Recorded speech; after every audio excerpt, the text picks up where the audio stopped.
नमस्कार। आज हूँ मार्च 14 तारीख शनिवार। आसतु नजर पकेबा आज केतोटी गुरुत्वपूर्ण खबर उपरे।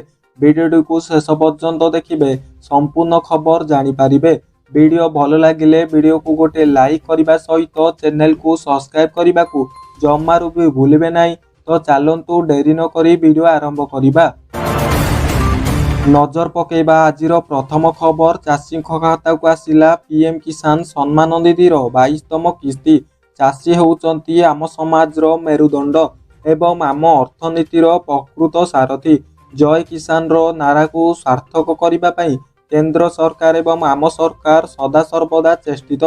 चाषी मानक उन्नति विकास देश किंबा राज्यर विकास असंभव बोली आज मुख्यमंत्री मोहन चरण माझी 22तम पीएम किसान उत्सव दिवस रे कृषक सम्मान निधि प्रदान कार्यक्रम अवसर रे ओयूटीसी स्थित कृषि शिक्षा संसद ठारे कृषक मानकु उन्नोदन देई कहिसंती। परवर्ती खबर। चाषी बड़ खुशी खबर। पीएम किसान रो 22तम किस्ती जारी एवं आपणकर अकाउंट को आसी नथिले कौन करिवे। केंद्र सरकार महत्वाकांक्षी प्रधानमंत्री किसान सम्मान निधि योजनार अधीन देशर कोटी कोटी चाषी को बड़ आश्वस्ति मिली।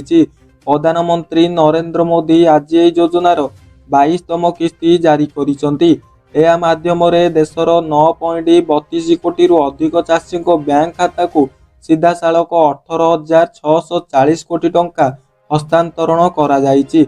आसाम रो गुवाहाटी ठारे आयोजित एक स्वतंत्र कार्यक्रम रे प्रधानमंत्री एक सिंगल क्विक जरिया अर्थ राशि पठाई।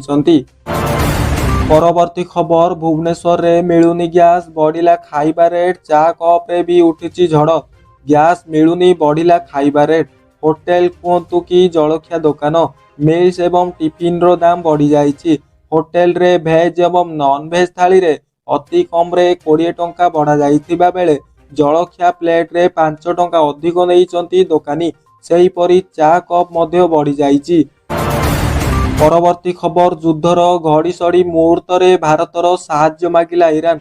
बड़ प्रतिश्रुति दे जयशंकर कहले आमे ईरान एवं भारत वर्तमान आंचलिक एवं आंतर्जातीय परिस्थिति उपरे उच्च स्तरीय आलोचना करिसंती।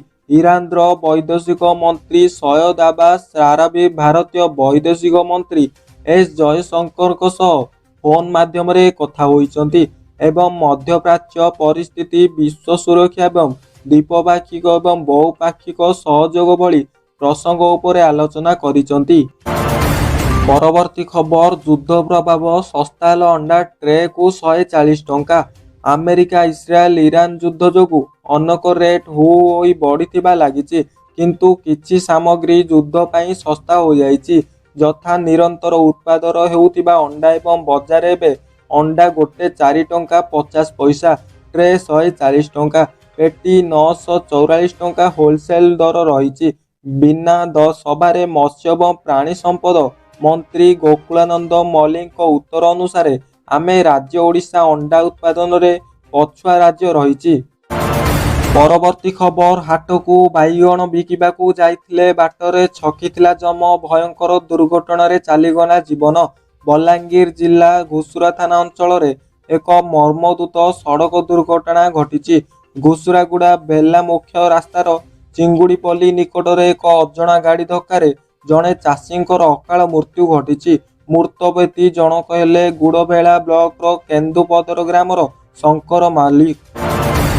परवर्ती खबर। गोल्ड सिल्वर रेट एपटे चली युद्ध सेपटे भारत में खसिला सुना रूपा दर। किणवा पूर्व जानतु आज ताजा रेट। विश्व बजार रे चलीथिबा ऑयल वार एवं अमेरिकार चलार प्रदान मध्य भारतीय सुना बजार एक गोल्ड कोस्टर ग्राइड को कम अनुभूत करि पारि नाही। गतकाली राति रे एमसीएक्स रे सुना एवं रूपा मूल्य रे तीव्र ह्रास सहित बजार बंद होइछि। औषधिक तैल $100 उपरे कारबार एवं भारतीय टंकायर सबुठारु कठिन पर्याय बही गति करुथिबारु समस्तक नजर सुना दर उपरे पड़िछि।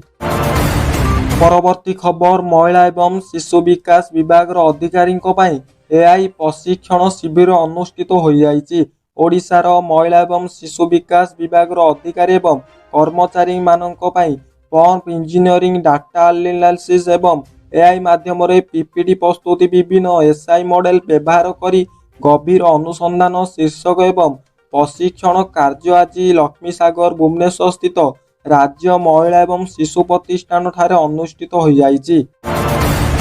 ପରବର୍ତ୍ତୀ ଖବର, ବାପା ମା ନଥିବା ବେଳେ କରୁଥିବା ବଳାତ୍କାର, ନାବାଳିକା ଗର୍ଭବତୀ ହେବା ପରେ ଫେରାର 46 ବର୍ଷୀୟ ତାରିଣୀଙ୍କୁ। ଗଜପତି ଜିଲ୍ଲା ମୋହନା ଥାନା ଅଞ୍ଚଳରେ ଜଣେ 13 ବର୍ଷୀୟ ନାବାଳିକାଙ୍କୁ ବଳାତ୍କାର କରାଯାଇଥିବା ଭଳି ଏକ ଅତ୍ୟନ୍ତ ଦୁର୍ଘଟଣା ଘଟଣା ସାମ୍ନାକୁ ଆସିଛି। ଏହି ମାମଲାରେ ଦୀର୍ଘ ଦିନ ଧରି ଫେରାର ଥିବା ଅଭିଯୁକ୍ତ ତାରିଣୀ ପ୍ରଧାନଙ୍କୁ ମୋହନା ପୋଲିସ ଗିରଫ କରି ଶୁକ୍ରବାର କୋର୍ଟ ଚାଲାଣ କରିଛି। ପୋଲିସର ସୂଚନାନୁଯାୟୀ ମଳ ସଦର ଗ୍ରାମର ତାରିଣୀ ପ୍ରଧାନ ସେହି ଗ୍ରାମର ଜଣେ ନାବାଳିକା ସହ ବାରମ୍ବାର ଅବୈଧ ସମ୍ପର୍କ ରଖି ଆସୁଥିଲେ। ପରବର୍ତ୍ତୀ ଖବର, ବିଜେପି ଛାଡ଼ିଲେ ପୂର୍ବତନ ବିଧାୟକ ଜୀବନ ପ୍ରସାଦ ଦାସ। ବିଜେପିର ପ୍ରାଥମିକ ସଦସ୍ୟ ପଦରୁ ଦେଲେ ଇସ୍ତଫା। ବିଜେପି ଛାଡ଼ିଲେ ଜୀବନ ପ୍ରଦୀପ ଦାସ। ବିଜେପି ଛାଡ଼ିଲେ ବାଲେଶ୍ୱରର ପୂର୍ବତନ ବିଧାୟକ ଜୀବନ ପ୍ରଦୀପ ଦାସ। ବିଜେପିର ପ୍ରାଥମିକ ସଦସ୍ୟ ପଦରୁ ସେ ଇସ୍ତଫା ଦେଇଛନ୍ତି। ବାଲେଶ୍ୱରର ପୂର୍ବତନ ସାଂସଦ ରବୀନ୍ଦ୍ର ଜେନେରାଲଜିପି ସାମିଲ ହେବା ପରେ ସେ ଇସ୍ତଫା ଦେଇଛନ୍ତି। ରବୀନ୍ଦ୍ର ଜେନେରାଲଙ୍କୁ ବିଜେପିର ସାମିଲ ହେବାକୁ ବିରୋଧ କରି ଇସ୍ତଫା ପତ୍ର ପ୍ରଦାନ କରିଛନ୍ତି। ପରବର୍ତ୍ତୀ ଖବର, ରନ୍ଧନ ଗ୍ୟାସ୍ କଳାବଜାରୀ ଅଭିଯୋଗ ରହିଛି। ଯୋଗାଣ ବିଭାଗର ଚଢ଼ାଉ କରିଛନ୍ତି।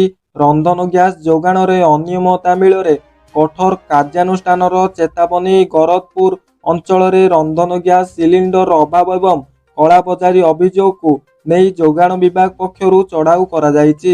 ସ୍ଥାନୀୟ ଲୋକଙ୍କ ଅଭିଯୋଗ ଅନୁସାରେ ଗ୍ୟାସର ସିଲିଣ୍ଡର ଉପଲବ୍ଧ ନ ହେବା ସହିତ କେତେକ ସ୍ଥାନରେ ସିଲିଣ୍ଡର ପିଛା ପ୍ରାୟ 1500 ଟଙ୍କା ବିକ୍ରି କରି କରାଯାଉଥିବା ଖବର ମିଳିଥିଲା। ଏହି ଅଭିଯୋଗକୁ ଗୁରୁତର ସହକାରେ ନେଇ ଜିଲ୍ଲାପାଳ ରଘୁରାମ ରାୟ କରିଛନ୍ତି।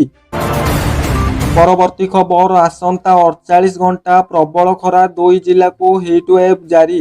ମାର୍ଚ୍ଚ ମାସ ଅଧା ନ ହେଉଣୁ ଓଡ଼ିଶାରେ କଲବଲ କରୁଛି ଖରା। ଚଳିତ ବର୍ଷ ପ୍ରଥମ ଥର ପାଇଁ ଗୁରୁବାର ରାଜ୍ୟର ସର୍ବୋଚ୍ଚ ତାପମାତ୍ରା 40 ଡିଗ୍ରୀ ସେଲସିୟସ୍ ଅତିକ୍ରମ କରିଛି। ପଶ୍ଚିମ ଓଡ଼ିଶାର ଶିଳ୍ପ ସହର ଝାରସୁଗୁଡ଼ା ଏବେ ରାଜ୍ୟର ସବୁଠାରୁ ଉତ୍ତପ୍ତ ସହର ପାଲଟିଛି।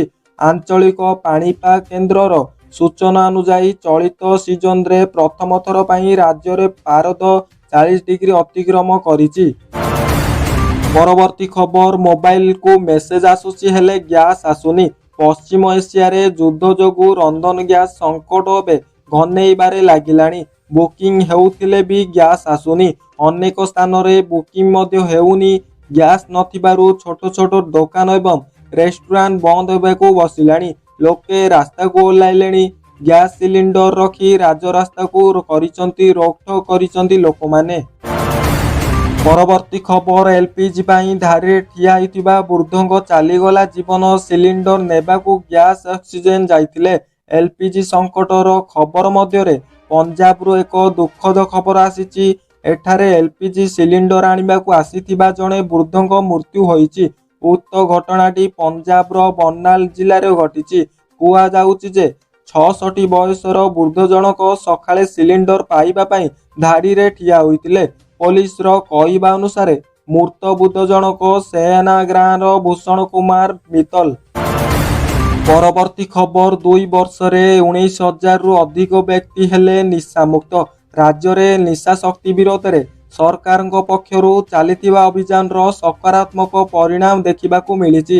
ଗତ 2 ବର୍ଷ ମଧ୍ୟରେ ରାଜ୍ୟର ବିଭିନ୍ନ ନିଶା ନିବାରଣ କେନ୍ଦ୍ରରେ ମାଧ୍ୟମରେ ମୋଟ 19,395 ଜଣ ବୃଦ୍ଧଙ୍କୁ ନିଶାମୁକ୍ତ କରାଯାଇଛି। ଏନେଇ ବିଧାନସଭାରେ ଲିଖିତ ଉତ୍ତର ଦେଇଥିଲେ ମନ୍ତ୍ରୀ ନିତ୍ୟାନନ୍ଦ ଗଣ୍ଡ। ପରବର୍ତ୍ତୀ ଖବର, ଜଳସେଚନର ଜଳଛବି। ଗଞ୍ଜାମରେ ମରୁଡ଼ି ସ୍ଥିତି। ବଡ଼ ବଡ଼ ଜଳସେଚନ ପ୍ରକଳ୍ପ ହେବ, ସବୁ ଜମି ବର୍ଷ ତମାମ ପାଣି ପାଇବ।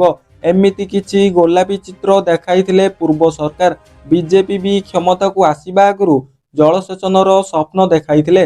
ହେଲେ ଆଜି ବି ଗଞ୍ଜାମରେ ଜଳସେଚନ ଅଭାବରୁ ରବି ଫସଲ ହୋଇପାରୁନି। ଆରମ୍ଭ ହୋଇଗଲାଣି ରବି ଫସଲ। ଚାଷୀ ସଜବାଜ ହେବାରେ କଥା ଲାଗିଛି ଏବଂ ହେଲେ ଗଞ୍ଜାମର ବହୁ ସ୍ଥାନରେ ଜମି ପଡ଼ିଆ ପଡ଼ିଛି। ଏ ହେଉଛି ବ୍ରହ୍ମପୁର ଉପକଣ୍ଠ ବଡ଼ ଏବଂ ସାନ କୁଶସ୍ଥଳୀ ଗାଁ ଜମିର ଚିତ୍ର। ଯେଉଁଠି ସୁନା ଫସଲ ହସିବା କଥା ସେଠି ମାଙ୍କଡ଼ ଖେଳୁଛନ୍ତି।